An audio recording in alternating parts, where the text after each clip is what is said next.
in the fucking bed. Untitled Chapter. Designed to render the gun inactive before it's captured. Knock him out. That was so fucking cool. Like, Not gonna The last. guy right above us or the guy in the light?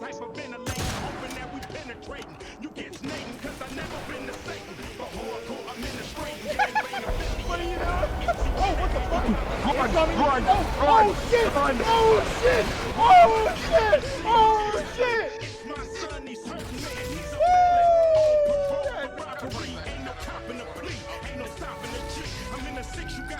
Yes, sir.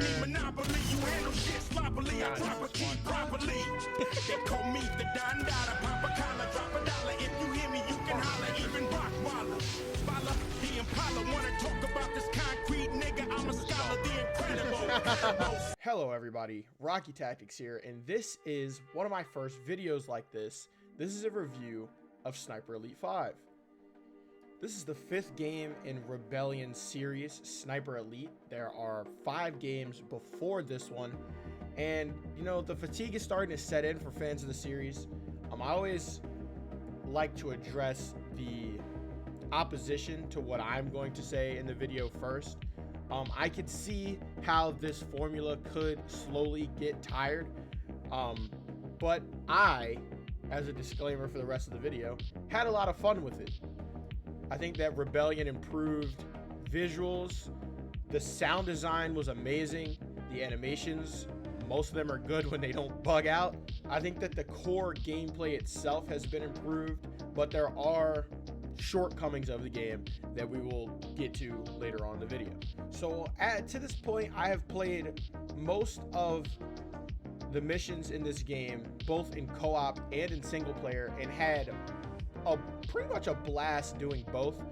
Some are better than others, absolutely. You know, some of them, the secret weapons one was kind of frustrating to a certain point. There's a lot of tanks crawling with enemies, but that one specifically definitely emphasizes a lot of stealth.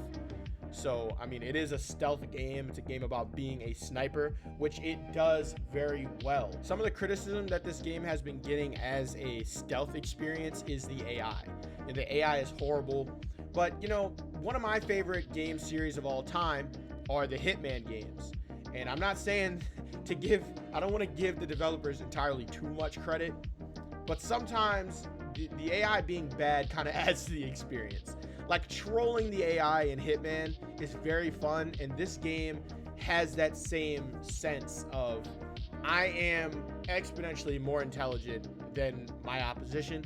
The only advantage they have are their numbers, and the game gives you a sandbox to just completely dick around in and have a blast. I don't think this is a game to necessarily be taken too seriously. And I think that when you play it through that lens and you judge it through that lens, you'll have a much better time. The reason I definitely don't feel like the game is meant to be taken as a super serious, super tactical, gritty, grounded experience is mostly because of the story. So the story isn't completely, it's not the worst thing I've ever seen in my entire life, you know what I mean? But it's not great.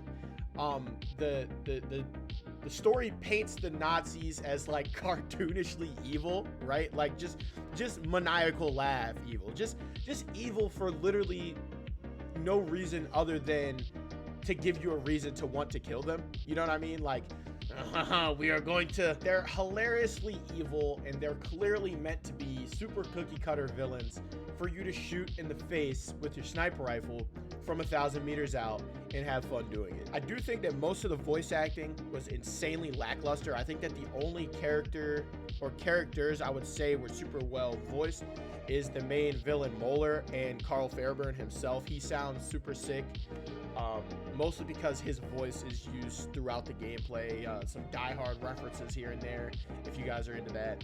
But the gameplay is stellar. I found it insanely fun.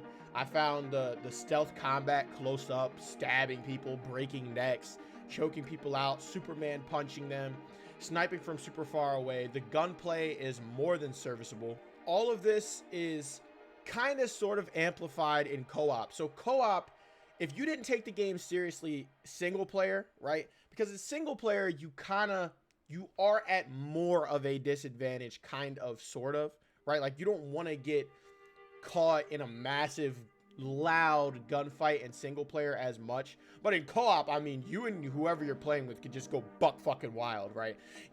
Tanks are coming in, armored cars. You guys are placing satchel charges on them, putting mines down the ground, blowing up the armored cars. You guys are in gunfights, right? There's 2 of you, so everyone's not gonna be focusing fire on you. And when you run away or you get done with that, it's like a big, like, woo, that shit was crazy. You know what I mean? It's a lot of fun. So the game looks great, it sounds great. The AI are lacking, the voice acting is lacking, and depending on how much of a story stickler you are, I'm not a guy, I enjoy a great story, but when a game that is focused on the core gameplay experience doesn't have a great one, it doesn't hinder my experience too much. So if you're super into, you know, compelling narratives, this one might not be for you. But if you just want a fun game to play in single player or to play by yourself, there is a multiplayer component, but I am solely reviewing the single player and the co-op component, mostly because that's what I think, that's where I think this game should be played the most. I don't feel like, I feel like the multiplayer just shouldn't necessarily be there. I think that this game would have been even better if all the development went into the single player and the co-op experience. But if you're super into stories, I'm not sure how much you're going to enjoy this one. But if you just want a fun game to, you know, feel powerful in, if you want, you know, a popcorn action flick, like a World War II Die Hard video game, this is for you. And as much as I like Die Hard, I love the references in the game. And as much as I love action movies, this is that, just in interactive video game form. So the question is should you as the consumer buy this game? I mean, that's the whole point. You type in Sniper Elite 5 review into the YouTube search bar, right?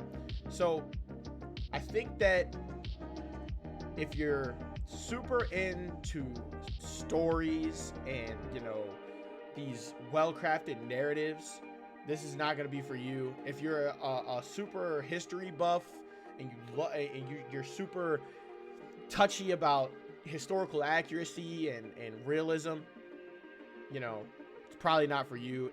You can play this game realistically, though. And, you know, the coolest thing about this game is it's very similar to Ghost Recon Breakpoint in the sense of you can kind of customize your experience. You know, you can make this as realistic as it possibly could be, or you could play it in like the normal or like the hard difficulty, kind of like how I did, and you're still going to have a good experience. You know, in the normal or the hard difficulty, it's gonna feel like an action movie, it's gonna feel like a video game. But when you put it on authentic, it's going to feel like it's you versus a bunch of Nazis, and you're gonna have to be careful, and you're gonna have to not get fucked. But the great part about having your own YouTube channel is that you get to say what you think, and there's no one here to stop you. So is this game worth buying? Fucking absolutely it is. You know how much fun I've been having with this shit? I'm gonna keep playing this. This is a fun-ass game. Fun as shit. The motherfucking world is a ghetto, full of magazines, full clips, and heavy metal when the smoke settles. I'm just looking for a big yellow. It's 6-inch stilettos, Dr. Dre. Hello.